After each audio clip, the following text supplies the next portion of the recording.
तर मराठी अमराठी वादावरून मनसे अध्यक्ष राज ठाकरे यांनी परप्रांतीयांना थेट इशारा दिलाय आणि मराठीच्या वाट्याला जाऊ नका, अन्यथा तुमचा गाल आणि मनसैनिकांच्या हाताची युती होईल असं राज ठाकरे यांनी म्हटलंय। तर महाराष्ट्र मराठी माणसांच्या बापाचा असल्याचा पुनरुच्चार त्यांनी यावेळी केलाय। दरम्यान यावर बोलताना सुधीर मुनगंटीवार यांनी खोचक टीका केली आहे। काय नाही, 56 इंचाची तुम्ही पण छाती बाहेर काढून फिरा। हा महाराष्ट्र आहे, तुमच्या बापाचा महाराष्ट्र आहे।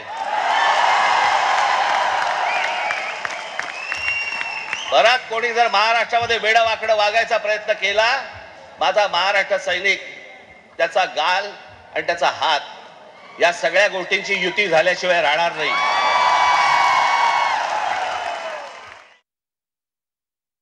ते असं देखील बोलले की मराठीच्या मुद्द्यावर मनसेची गालासोबत युती झालेली आहे, गालाने आंदोलनासोबत मारणार असा इशारा आहे हिंदी बोलणाऱ्यांना अप्रत्यक्ष। नाही, ठीक आहे, त्यांनी काय भाषा वापरायची हा त्या पक्षाच्या संस्काराचा भाग आहे। जसे संस्कार तसे उच्चार।